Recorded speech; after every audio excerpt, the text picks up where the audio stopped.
querida Pretinha aqui. Pretinha, todo mundo chama ela de Pretinha. É um nome que a gente gosta de chamar, carinhosa. E aí é preconceito. É a geração do mimimi, é a geração do dodói, talvez por causa disso. Porque os pais estão fazendo seus... Em primeiro lugar, eu gostaria de falar para vocês que eu sou católica. E em segundo lugar, eu gostaria de falar que eu possuo qualquer legitimidade em tecer crítica a líderes religiosos que possuem facilidade em tripudiar de dor alheia. Principalmente um líder religioso que tripudia, inclusive, de alguns fiéis. Dado isso, eu gostaria de falar para vocês que a Igreja Católica foi quem pegou pretos, indígenas e outras pessoas e catequizou essas pessoas. Tá? Ninguém chegou aqui sendo católico, na verdade a gente foi obrigado, né? E eu ser católica faz parte de um período colonial, da colonização, uma ancestralidade que foi massacrada perante essas pessoas, essa doutrina. Mas o que eu mais gostaria de falar aqui pra vocês é que a gente perdeu, inclusive, a percepção do que é Jesus Cristo, sabe? Não só os cristãos católicos, mas também os cristãos do protestantismo, que na verdade deveriam ser mais diferentes ainda, porque quando Martinho Lutero fundou o protestantismo, o objetivo dele era que o protestantismo não fosse tão ridículo no sentido de depreciação à dor alheia, no sentido de corroborar com fraudes e coisas que puxassem dinheiro de uma congregação. E aí depois nós temos um cenário da igreja evangélica, que naquela ocasião seria o protestantismo, fazendo completamente diferente. Mas, em um primeiro momento, eu gostaria de falar para você sobre essas falas absurdas do Frei Gilson, que eu tenho acompanhado, e eu tenho visto que vários colegas já têm feito um trabalho maravilhoso sobre essas falas estarrecedoras, em especial as falas misóginas. Mas tratando-se agora dessa fala racista, que sim, o Frei é uma pessoa racista e acontece com a maioria dos brancos aqui do Brasil, só que a gente começa a perceber que as pessoas têm muita dificuldade em ser chamadas de racista.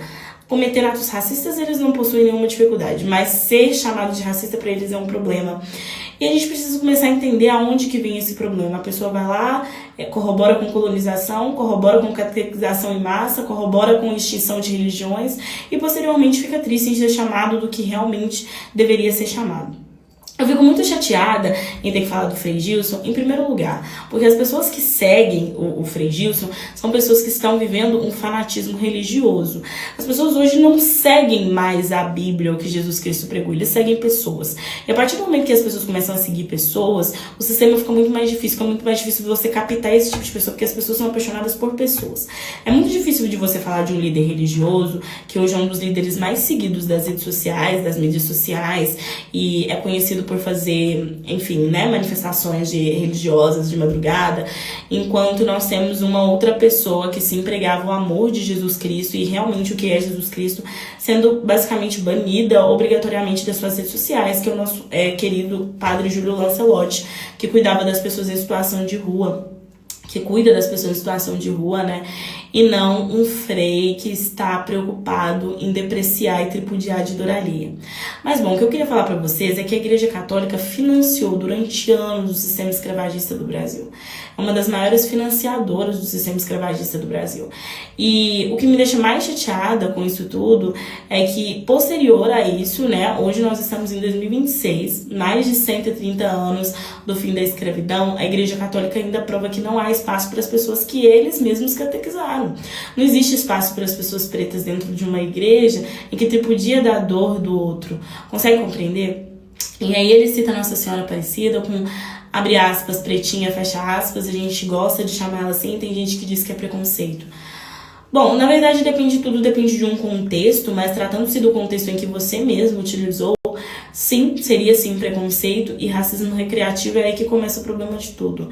Ninguém chama o outro de macaco por querer xingá-lo de fato. Na verdade, ele começa brincando até chamá-lo de macaco ao extremo até matá-lo.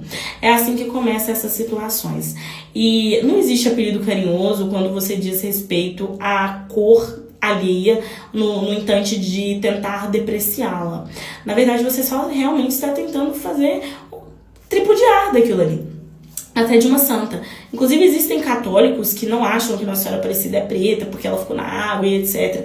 Uma tentativa, inclusive, de fazer parecer que ela não é aquilo que ela é. Então, nessa frase que ele diz, a gente tem a nossa pretinha e a gente gosta de chamá-la de pretinha e a gente sente assim e tem gente que diz que é preconceito.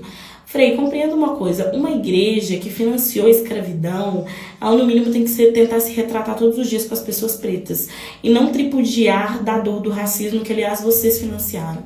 A Igreja Católica não só financiou o sistema escravagista, como financiou o racismo para todo sempre. Porque o racismo é uma herança escravagista. O racismo é uma herança que nós temos todos os dias. Herança a gente não dispõe, né, basicamente, e nós estamos todos os dias carregando este fardo. Então não tem como o senhor, uma pessoa branca, estar em cima de um palanque da Igreja Católica criticando o racismo, uma vez que eu tenho certeza que o senhor nunca passou por isso. Querendo dar a entender que sabe o que é racismo e o que não. Mas o que mais me preocupa disso tudo são os fãs, os fiéis, as pessoas que seguem essas pessoas. Porque assim, até o momento em que a pessoa está fazendo o rosário às 4 da manhã, não me incomoda nem um pouco. Se eu quiser acordar, eu acordo. Se eu não quiser, eu não acordo. Agora, a partir do momento em que essa pessoa começa a tripudiar de dor alheia, onde nós vamos parar? Quem são essas pessoas? O que essas pessoas estão trazendo de fato para os fiéis? O amor de Jesus Cristo? Vocês acham mesmo que Jesus Cristo chegaria em um palanque católico e falaria sobre racismo de uma forma a depreciar a dor alheia? Eu acho que não. Só que a gente perdeu o amor por Jesus Cristo e começou a ter amor pelos fiéis, pelos meros fiéis. Fiel, gente, eu posso ser de qualquer pessoa, inclusive do diabo. Só que as pessoas mostram o que elas querem mostrar. E essas falas racistas do Frei, quem corrobora com esse tipo de situação, dizendo a gente tem, o que importa é o rosário. Não, gente, o que importa não é o rosário. Na verdade, o que importa são as coisas que vocês estão corroborando.